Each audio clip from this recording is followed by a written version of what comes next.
Hello friends, welcome to निर्माण academy. दोस्तों, मैं आज फिर से आपके लिए एक बार बहुत ही महत्वपूर्ण प्रश्नोत्तरी लेके आया हूं, जिसमें से जीके के टॉप 25 एमसीक्यूज़ हैं। आप इनको हल करिएगा और कम से कम आप 20 हल करके दिखाइएगा। कमेंट बॉक्स में ये ज़रूर बताइएगा कि आप इसमें से कितना हल कर पाए हैं। तो दोस्तों, जिन्होंने अभी तक चैनल सब्सक्राइब नहीं किया है, फटाफट से सब्सक्राइब कर लीजिएगा, वीडियो को लाइक कर दीजिएगा, कमेंट के माध्यम से हमें अपनी रिक्वायरमेंट, अपनी ज़रूरतों को ज़रूर बताइए, जिससे हम और भी वीडियो बना सकें। तो चलिए आज का पहला प्रश्न देखते हैं। आज का हमारा जो पहला प्रश्न है वो आपकी स्क्रीन पर है। मुग़ल वंश की नींव किसने रखी थी? दोस्तों, मुग़ल वंश का संस्थापक कौन था या इसकी नींव किसने रखी थी? तो इसका सही उत्तर है ऑप्शन ए, बाबर। ठीक है, और बाबर ने मुग़ल वंश की नींव कब रखी थी? 1526 में। ठीक है, इन्होंने पानीपत के प्रथम युद्ध में इब्राहिम लोदी को पराजित करके भारत में मुग़ल साम्राज्य की स्थापना की थी। ठीक है, चलिए चलते हैं अगले प्रश्न की ओर। अगला प्रश्न हमारा है, कोणार्क का सूर्य मंदिर किस राज्य में स्थित है? ठीक है, ये बहुत पूछा जाने वाला प्रश्न है। कोणार्क का सूर्य मंदिर किस राज्य में स्थित है? तो ये स्थित है ओडिशा में। ठीक है, ओडिशा में। ठीक, चलिए देखते हैं अगला प्रश्न। देखिए, अगला प्रश्न बहुत ही महत्वपूर्ण है, आपकी स्क्रीन पर है। ब्लैक पैगोडा किस मंदिर को कहा जाता है? ये कई बार पूछा गया है दोस्तों, अलग अलग एग्जाम्स में। तो ब्लैक पैगोडा कहा जाता है कोणार्क के सूर्य मंदिर को। ठीक है, कोणार्क के सूर्य मंदिर को। चलिए नेक्स्ट क्वेश्चन देखते हैं। देखिए दोस्तों, अगला सवाल जो हमारा है वो है हुमायूं का पूरा नाम। ठीक है, हुमायूं का पूरा नाम क्या था? तो इनका पूरा नाम था नासिरुद्दीन हुमायूं। ठीक है, नासिरुद्दीन हुमायूं। और हुमायूं जो हैं वो बाबर के पुत्र थे, मुग़ल वंश के दूसरे शासक रहे थे। ठीक है, और इनका पूरा नाम है नासिरुद्दीन हुमायूं। चलिए नेक्स्ट क्वेश्चन देखते हैं। नेक्स्ट क्वेश्चन जो आज का है आपका वो है, जयदेव द्वारा लिखित ग्रंथ कौन सा है? जयदेव ने निम्नलिखित में से किस ग्रंथ की रचना की थी? तो दोस्तों, इन्होंने की थी गीत गोविंद की रचना। ठीक है, गीत गोविंद के रचनाकार हैं जयदेव। चलिए नेक्स्ट क्वेश्चन देखते हैं।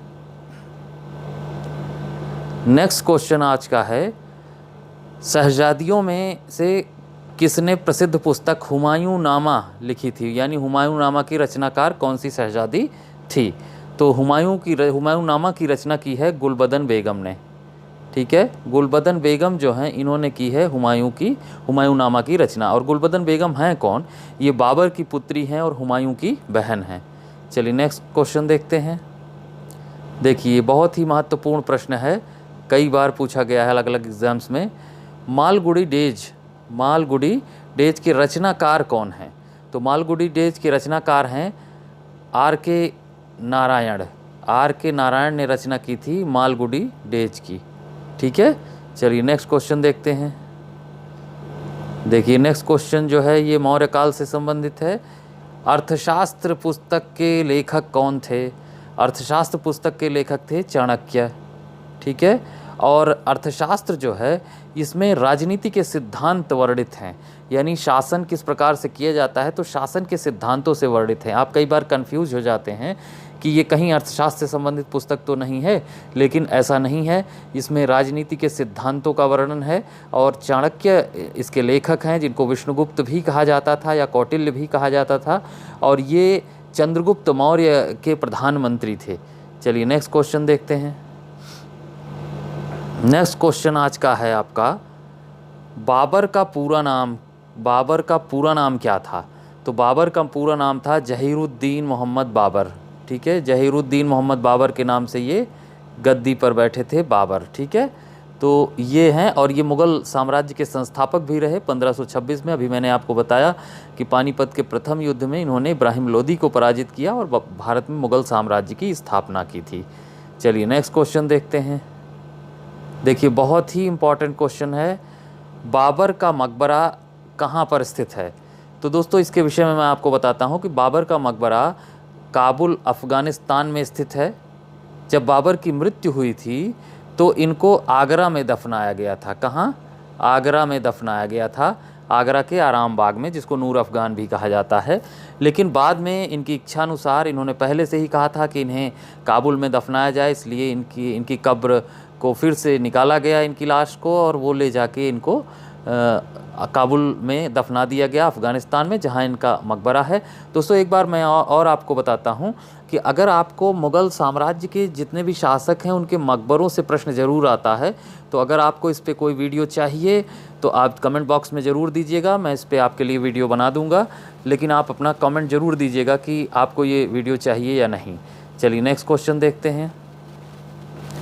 नेक्स्ट क्वेश्चन आज का है, निम्नलिखित भारतीय राज्यों में से किससे होकर कर्क रेखा नहीं गुजरती है? भारत में किस राज्य से होकर कर्क रेखा नहीं गुजरती है?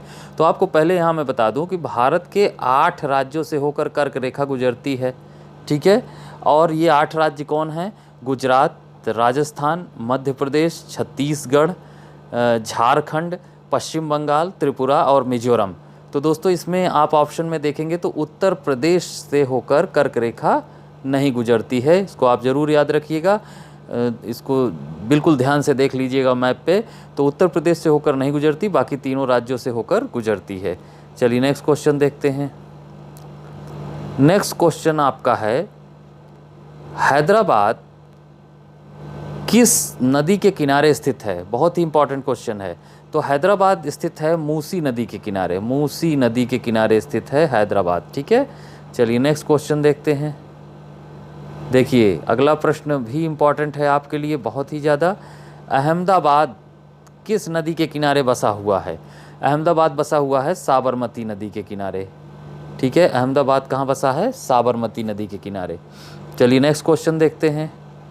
नेक्स्ट क्वेश्चन आज का है आपका, भारत के सर्वोच्च न्यायालय की पहली महिला न्यायाधीश कौन थी? मैंने न्यायाधीश के क्वेश्चन में भी वीडियो में भी इसको बताया था। तो भारत के सर्वोच्च न्यायालय की पहली महिला न्यायाधीश थी फ़ातिमा बीबी, और इनका पूरा नाम था मीरा साहिब फ़ातिमा बीबी। ये ज़रूर याद रखिएगा, अक्सर ये पूछा जाता है। चलिए नेक्स्ट क्वेश्चन देखते हैं। नेक्स्ट क्वेश्चन बहुत इम्पॉर्टेंट है। देखिए अभी मकबरे की बात हुई थी, हुमायूं का मकबरा कहाँ स्थित है? तो हुमायूं का मकबरा स्थित है दिल्ली में, ठीक है। बहुत ही प्रसिद्ध है हुमायूं का मकबरा, और इसमें जो है दोहरी गुंबद है, ठीक है। ये 2 गुंबद वाला मकबरा है भारत का। तो हुमायूं का मकबरा दिल्ली में स्थित है। चलिए नेक्स्ट क्वेश्चन देखते हैं। नेक्स्ट क्वेश्चन आज का है आपका, प्रार्थना समाज का संस्थापक कौन? ठीक है, प्रार्थना समाज के संस्थापक कौन थे? तो प्रार्थना समाज के संस्थापक थे आत्माराम पांडुरंग, ठीक है। इन्होंने 1867 में जो है प्रार्थना समाज की स्थापना की थी, और इनके साथ जो है वो महादेव गोविंद रनाडे भी थे। तो 2 लोगों ने मिलकर किया था, आत्माराम पांडुरंग और महादेव गोविंद रनाडे ने 1867 में। चलिए नेक्स्ट क्वेश्चन देखते हैं। नेक्स्ट क्वेश्चन आज का है आपका, पोर्ट ब्लेयर बंदरगाह कहाँ स्थित है? बताना है आपको पोर्ट ब्लेयर बंदरगाह कहाँ स्थित है। तो दोस्तों ये स्थित है अंडमान निकोबार में। अंडमान निकोबार की राजधानी भी है पोर्ट ब्लेयर, और यहीं पोर्ट ब्लेयर बंदरगाह स्थित है, सबसे छोटा बंदरगाह है ये। चलिए नेक्स्ट क्वेश्चन देखते हैं। देखिए बहुत ही इंपॉर्टेंट, बंदरगाह से ही संबंधित है। मर्मुगांव बंदरगाह किस राज्य में स्थित है? तो मर्मुगांव बंदरगाह जो है वो गोवा में स्थित है, ठीक है। कहाँ स्थित है? गोवा में। चलिए नेक्स्ट क्वेश्चन देखते हैं। नेक्स्ट क्वेश्चन आज का है आपका, निम्न में से कौन सा एक ज्वारीय बंदरगाह है? ज्वारीय बंदरगाह बताना है। तो इसमें से जो ज्वारीय बंदरगाह है वो है कांडला, ठीक है। और कांडला कहाँ है? कांडला गुजरात में है, ठीक। ये पश्चिम का ज्वारीय बंदरगाह है, जबकि जो पूर्व में ज्वारीय बंदरगाह है वो है हल्दिया।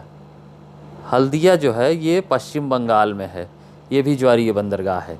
चलिए नेक्स्ट क्वेश्चन देखते हैं। नेक्स्ट क्वेश्चन आज का बड़ा इंपॉर्टेंट प्रश्न है ये, इसको आप याद रखिएगा। कपाल कुंडला के लेखक कौन हैं? कपाल कुंडला के लेखक हैं बंकिम चंद्र चटर्जी, ठीक है। बंकिम चंद्र चटर्जी ये कपाल कुंडला के लेखक हैं, और ये बांग्ला भाषा में पुस्तक है, ठीक है। चलिए नेक्स्ट क्वेश्चन देखते हैं। नेक्स्ट क्वेश्चन आज का है आपका, प्रसिद्ध उपन्यास चरित्रहीन, ठीक है। चरित्रहीन के उपन्यासकार कौन हैं? तो चरित्रहीन के उपन्यासकार हैं शरत चंद्र चट्टोपाध्याय। ठीक है, शरत चंद्र चट्टोपाध्याय की पुस्तक है चरित्रहीन। चलिए नेक्स्ट क्वेश्चन देखते हैं। देखिए ये भी मौर्य काल से संबंधित है, बड़ा ही इंपॉर्टेंट प्रश्न है, आपकी स्क्रीन पर है।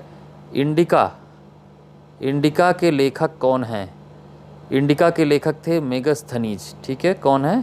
मेगस्थनीज। और मेगस्थनीज जो हैं ये चंद्रगुप्त के दरबार में आए थे और इन्होंने ही इंडिका की रचना की है। इंडिका की खास बात आपको बता दें, इसमें मौर्यों के नगर प्रशासन और सैन्य प्रशासन, नगर और सैन्य व्यवस्था यानी सैन्य प्रशासन का वर्णन है इंडिका में। चलिए नेक्स्ट क्वेश्चन देखते हैं। नेक्स्ट क्वेश्चन आज का है आपका, बहुत इंपॉर्टेंट प्रश्न है। अहमद शाह अब्दाली का प्रथम आक्रमण के समय मुग़ल सम्राट कौन था? तो अहमद शाह अब्दाली जो हैं उनके पहले आक्रमण के समय मुग़ल सम्राट थे मोहम्मद शाह रंगीला। ठीक है, मोहम्मद शाह रंगीला। और ये पहला आक्रमण हुआ था 1748 में और इस समय शासक थे मुग़ल सम्राट मोहम्मद शाह रंगीला। चलिए नेक्स्ट क्वेश्चन देखते हैं। बहुत इंपॉर्टेंट प्रश्न है आज का और ये आखिरी प्रश्न है। हिमालय पर्वत की एक श्रेणी अराकान योमा कई बार पूछा गया है, ये कहाँ स्थित है? आपको ऑप्शन से उत्तर देना है। तो दोस्तों इस प्रश्न का सही उत्तर है म्यांमार। ठीक है, अराकान योमा जो हिमालय की एक श्रेणी है ये कहाँ स्थित है? ये म्यांमार में स्थित है। तो दोस्तों इसी के साथ ये जो वीडियो है हमारा यहीं समाप्त हो रहा है और आप कमेंट बॉक्स में ये ज़रूर बताइएगा कि आप कितने प्रश्न सही कर पाए हैं। कम से कम आपको 20 प्रश्न सही करने हैं और सारे याद कर लेने हैं जिससे आपको आगामी परीक्षाओं में इसका लाभ मिल सके। तो दोस्तों अगर आपने अभी तक चैनल सब्सक्राइब नहीं किया है ज़रूर कर लीजिएगा और वीडियो अगर पसंद आया हो तो एक लाइक ज़रूर कर दीजिएगा और बेल आइकन प्रेस कर दीजिएगा जिससे आपको नियमित नोटिफिकेशन मिलती रहे। कमेंट करिएगा और ये बताइएगा कि आप कितने सही कर पाए हैं और आपको और कौन कौन से वीडियो की आवश्यकता है। तो इसी के साथ आपसे विदा लेते हैं। धन्यवाद साथियों।